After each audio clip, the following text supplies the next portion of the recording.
Hello বন্ধুরা, আজকের গল্পে তোমাদের স্বাগতম জানাচ্ছি। তোমাদের কাছে আমার একটা অনুরোধ রইল, যদি আমাদের এই চ্যানেলের প্রথমবার এসে থাকো তাহলে চ্যানেলটি সাবস্ক্রাইব করো, গল্পটা শেষ পর্যন্ত শুনো, খুব মজা পাবে। তাহলে চলো গল্প শুরু করি। আমার নাম সুমাইয়া, আমার বয়স 23 বছর। আমি একজন বিবাহিত মহিলা।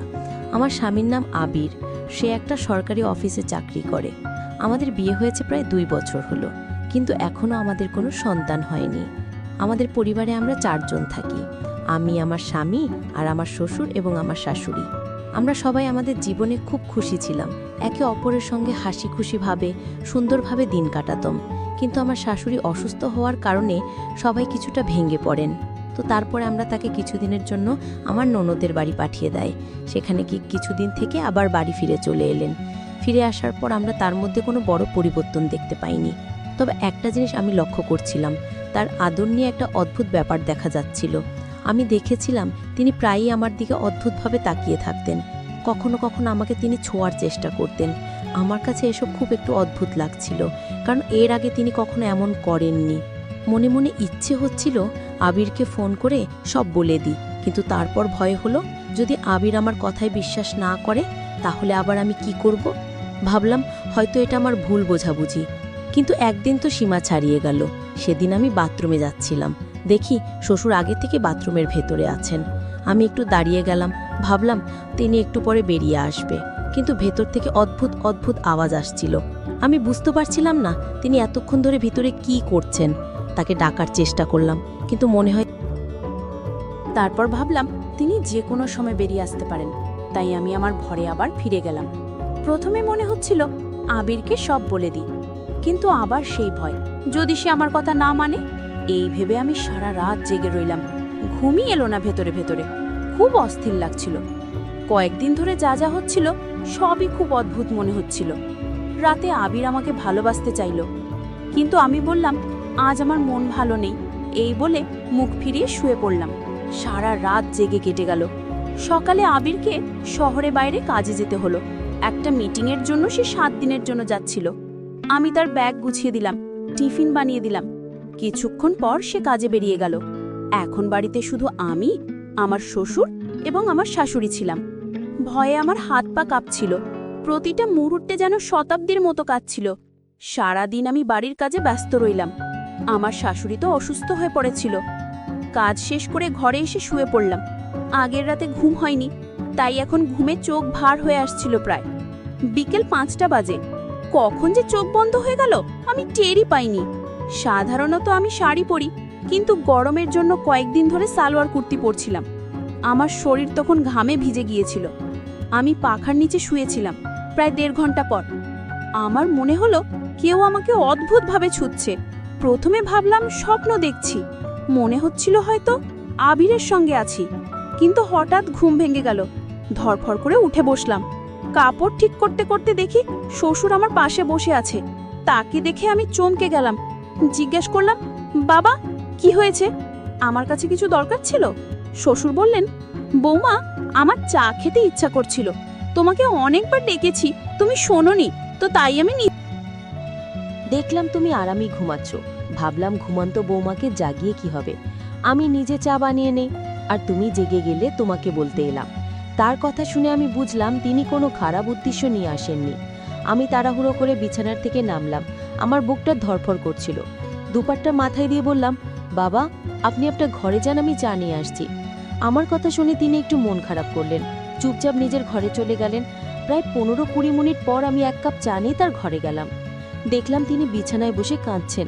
আমি জিজ্ঞেস করলাম, কি হলো বাবা, আপনি কেন কাঁদছেন? কোনো সমস্যা হয়েছে? শরীর খারাপ লাগলে আমি ডাক্তারকে ফোন করব। তিনি বললেন, না বৌমা, এমন কিছু নয়। আমি আমার মনের কথা কাকে বলবো? আমিও তো একটা মানুষ, আমারও কিছু ইচ্ছা আকাঙ্ক্ষা আছে। আমার স্ত্রী তো নড়াচড়া করতেই পারে না। আমার মন চায় আমার মনের সব কথা কাউকে বলি। আমি বুঝতে পারছিলাম তিনি কি বলতে চাইছেন। তবু আমি তার কাছে গিয়ে বললাম, বাবা, আপনি চিন্তা করবেন না, সব ঠিক হয়ে যাবে। আর যদি কিছু বলতে ইচ্ছে করে আমার সঙ্গে কথা বলবেন। আমার কথা শুনে তিনি আমাকে জড়িয়ে ধরে কাঁদতে শুরু করলেন। আমার খুব একটা অদ্ভুত লাগছিল, মনে নানা রকম ভাবনা আসছিল। তবু তার জন্য আমার খুব মায়া হচ্ছিল। শ্বশুরের বয়সও তো কম হয়নি, তার আরেকটা বিয়ে দেওয়াও সম্ভব নয়। আর যদি বিয়ে দিই সমাজ আমাদের তাড়িয়ে দেবে, সমাজের মুখ দেখাতে পারবো না। তাই ভাবলাম বাড়িটির কোনো সমাধান করা ভালো। একবার মনে হলো যদি আমি শ্বশুরকে খুশি করে দিই তাহলে কেউ জানতেও পারবে না, বাড়ির কথা বাড়িতে থেকে যাবে। আমি মনে মনে তারপর তার মেনে নিলাম। তারপর তাকে বললাম, আপনি গোসল করে আসুন। আমি তার জামাকাপড় বের করে দিলাম। কিছুক্ষণ পর তিনি গোসল করে ফিরলেন। কিছুক্ষণ পরে তোয়ালে দুধের মধ্যে জড়িয়ে এলেন। আমাকে দেখে মৃদু হাসলেন। পরদিন সকালে আমি চা নিয়ে তার ঘরে গেলাম। দেখলাম তিনি হয়তো তোয়ালে জড়িয়ে ঘুমিয়ে পড়েছিলেন। দরজায় হালকা ধাক্কা দিলাম। দেখি দরজা আগে থেকেই খোলা। শ্বশুর বনিয়ান পরে ঘুমাচ্ছেন।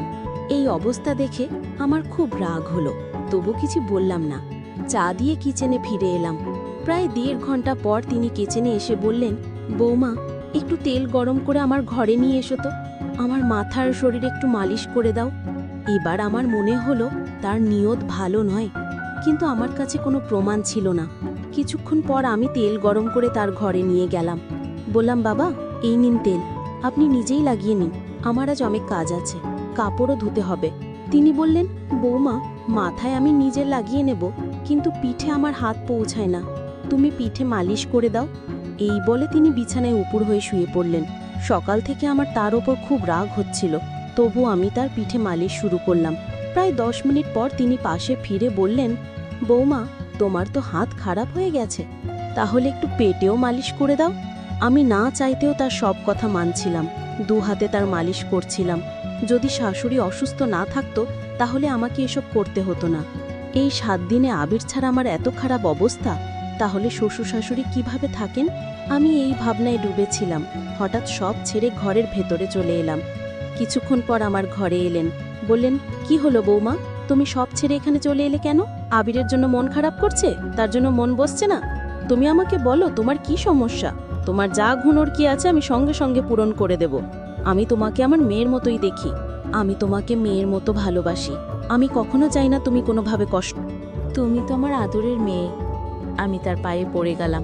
বললাম, বাবা, আমি আপনাকে অনেক ভুল বুঝেছি, আপনি আমাকে মাফ করে দিন।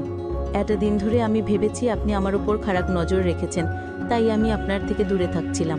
কিন্তু এখন বুঝতে পারছি আবির 5 দিন গেছে আর আমি তার জন্য এত অস্থির হয়েছি, আর আপনার স্ত্রী অনেক দিন হলো অসুস্থ হয়ে পড়ে আছেন। আমি যদি আপনার মন খারাপ করে থাকি আমাকে মাফ করে দিন। এখন থেকে আমি আপনার সব দিকে খেয়াল রাখব, আপনার মেয়ে হয়ে থাকব। তো বন্ধুরা, এই ছিল আমাদের আজকের গল্প। তোমাদের এই গল্পটা কেমন লাগলো কমেন্ট করে জানিও। যদি গল্পটা ভালো লেগে থাকে লাইক, কমেন্ট, শেয়ার